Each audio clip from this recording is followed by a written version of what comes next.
It all started after moving into my new house. Yep, that's pretty cliché. Believe me, I know, but it's what happened. I never experienced anything supernatural before, and though interested, I never really expected anything to happen to me. I was able to rent the house for pretty cheap. I didn't know anything about it because it was old and not in the best of neighborhoods, so I guessed I just got a good deal. After moving everything in, things were fine. For a while. I don't remember exactly when it started because it seemed so minor at the time. I'd leave a light on in the kitchen or the bathroom and come back to find it off. Honestly, I thought I was just forgetting that I turned them off already when I came back. After a while, I began to wonder and started leaving a couple lights on purpose. Sometimes nothing would happen. Sometimes I'd come back to find the lights turned off. By now, I figured that something was off. I wasn't really scared, but just confused. I thought maybe something was wrong with the electronics. I started leaving lights on a bit more often, because I thought I might be able to get some sign of why they would randomly shut off. That's when it started to take another turn. The first real time I remember something crazy happening was when I left the kitchen and living room light on while I was asleep. I woke up to a deep, rumbling growl coming from the kitchen. Now, from the bedroom, you can see down the hall to the living room, and that room is connected to the kitchen. I remember waking up and thinking that there was an animal or something in my house. I looked down the hall toward the living room to see the light darken. Somebody had flicked off the light from the kitchen.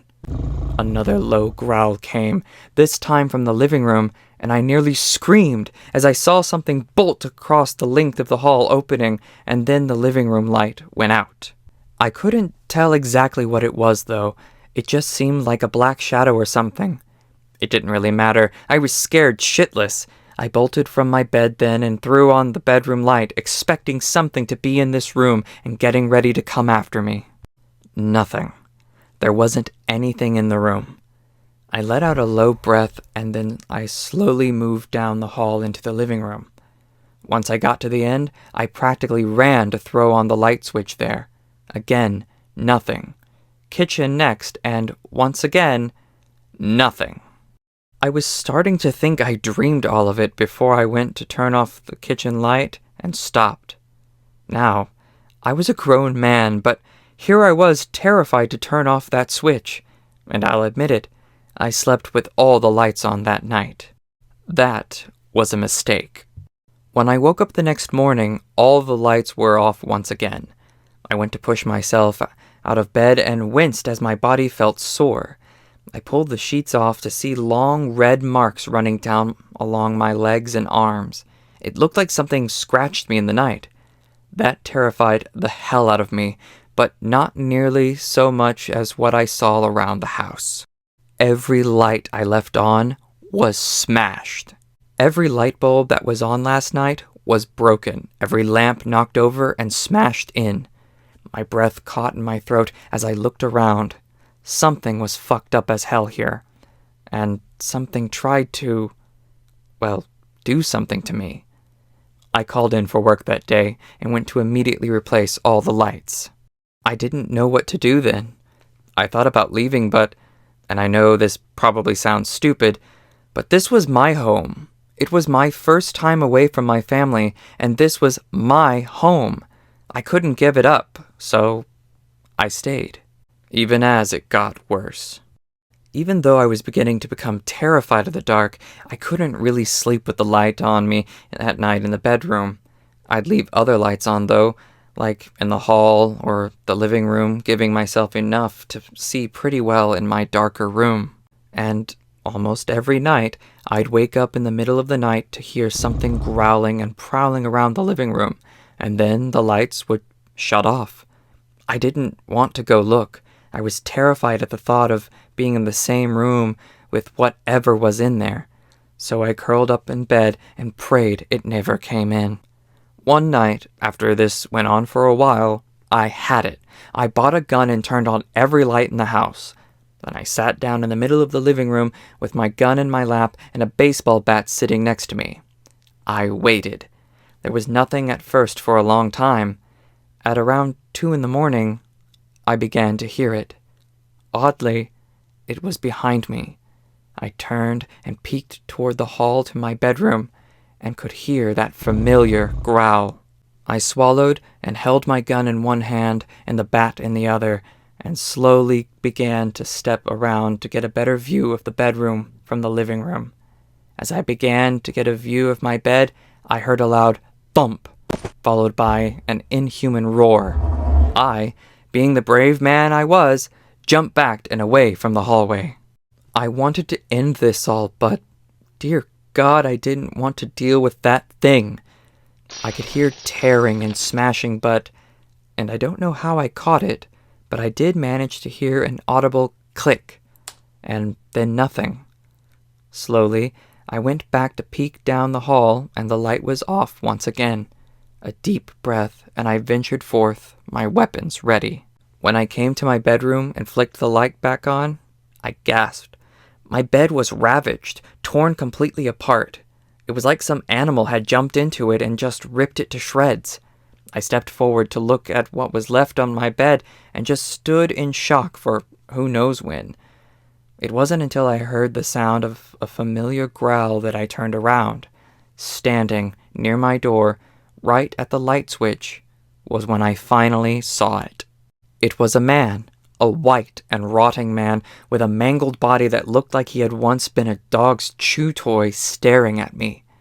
I was too in shock to even raise my weapons. He stared at me for just a moment and then flicked off the light. I screamed.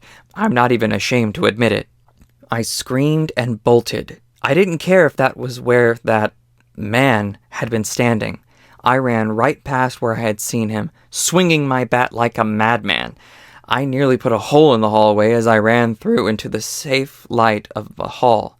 I turned to look back then, just in time to see him once again near the hall's light switch. He turned that one off too. By then, I didn't want to fight. I wanted to be safe. I burst past the living room and into the brightness of my kitchen. I heard the sound of growling and scratching nearly all around me then, and I knew he was coming back. I looked back to once again see that mangled and rotten corpse of a man turn off another light with a broken finger and plunge me into terrifying darkness. I broke for the living room. This was going to be my final stand. I'd have to fight here.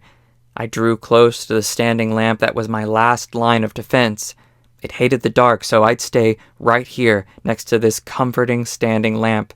I waited for it to turn off, but it never did. I looked around and quiet. Nothing but quiet. I turned then to look at that saving grace of a lamp that refused to yield. I started to find myself laughing. A crazy but alive laugh, and I thought I'd finally be okay. I stepped closer, and I swear I almost hugged that lamp. Until I saw it. I heard the growl first coming not from behind me, but in front, from that lamp. My eyes widened and I stared at the light from that lamp intensified. I stumbled back and I don't know what happened, but I think I tripped on something. I just know I found myself flat on my back, staring up at that bright, intense light. It wasn't comforting any longer, just hot and heavy and bright. I thought it was going to burn me away, and then it came. I don't have words to describe what poured from that lamp's light. It was hideous, twisted, and filled with rage. I know I'll never forget those eyes, though. Bright, hot, and white. 2 glowing circles of pure malice. It hated me. It hated everything about me. And not just me. It hated all of us. Every human being. But it was stuck here. And it would lash out at what it could. Me. I don't know how I knew this, but I just knew. It lunged for me and I prepared myself for a painful death. Click. The light went out. Once again came darkness. Sweet, quiet, relaxing darkness. I stayed on the ground for a long moment, letting my eyes adjust as I kept my gaze fixated on where my standing lamp was. As the seconds passed, I could start to make him out, that mangled man standing by the lamp, one torn hand upon the switch as he looked down at me. I understood then. I understood what it all meant, everything that happened. The man pulled his hand away from it and then pointed a mangled finger toward it before, very clearly, shaking his head from side to side. All I could find myself doing was nodding. He wasn't the one trying to harm me. All this time, all those instances, he was trying to protect me. That creature could only come in the light, and this mangled man had been trying to keep me safe. He didn't want someone else to repeat his mistakes. I moved out the very next day and never looked back. Whatever it was confined to that house, and, so far, nothing has come at me from another light source. However, that thing will always stick with me in my mind. Every night in my new apartment, I made a habit of wandering around the house, making sure every light is off, every curtain is closed, and made sure to plunge myself in quiet, comforting, and safe pitch darkness.